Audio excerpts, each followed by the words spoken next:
Over thinking यानी कि अपने दिमाग में ऐसी प्रॉब्लम्स को क्रिएट करना जो कि असलियत में है ही नहीं। ज्यादातर लोग अपने आइडियाज को अपने दिमाग में गोल गोल घुमाकर अलग अलग पॉसिबिलिटीज के बारे में सोचते रहते हैं और जिसमें से ज्यादातर थॉट्स नेगेटिव ही होते हैं। ये पता होते हुए भी कि जिन बातों के बारे में हम बार बार सोच रहे हैं उनका रियलिटी से कोई लेना देना नहीं है, फिर भी हम ओवर थिंकिंग करते रहते हैं।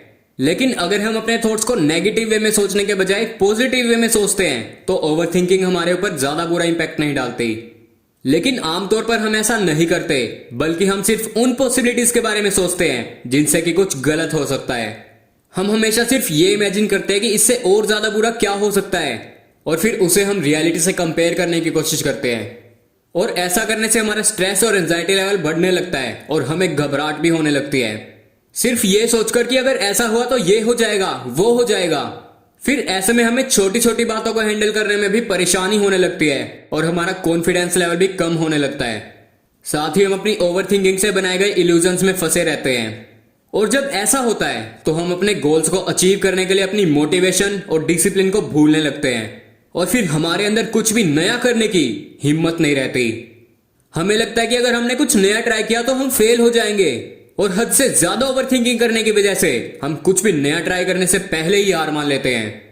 तो यहां सवाल ये आता है कि आखिर हमें ओवर थिंकिंग से बाहर निकलने के लिए क्या करना चाहिए? What should we do to get rid of from overthinking? हमें अपनी इस ओवर थिंकिंग की आदत से बाहर निकलने की जरूरत है। हम सोचते हैं कि ये हमें अपने फ्यूचर को ठीक से प्लान करने में मदद करती है, लेकिन असलियत में इसका बिल्कुल उल्टा है। क्योंकि ओवर थिंकिंग हमें अपने फ्यूचर को आज से बेहतर बनाने में मदद करने के बजाय हमारे फ्यूचर के एफर्ट्स को और भी कमजोर बना देती है। क्योंकि ऐसे में हमेशा हम नए डिसीजंस लेने से डरते रहेंगे और अपने कंफर्ट जोन में ही फंसे रहेंगे। कंफर्ट जोन के टॉपिक पे मैंने पहले से डिटेल में वीडियो बना रखी है, उस वीडियो का लिंक आपको डिस्क्रिप्शन बॉक्स में मिल जाएगा। तो ओवर थिंकिंग से बाहर निकलने के लिए हमें अपने फ्यूचर की प्लानिंग करने पे फोकस करना होगा। नेगेटिव साइड के बारे में ज्यादा सोचने के बजाय हमें फ्यूचर प्लानिंग की पॉजिटिव साइड के बारे में सोचना होगा। यानी कि ये तो क्लियर है कि ऐसा करने में अच्छी और बुरी दोनों तरह की सिचुएशन आएंगी, लेकिन आपको दोनों ही सिचुएशंस के लिए तैयार रहना होगा। क्योंकि सिचुएशन चाहे कितनी भी बुरी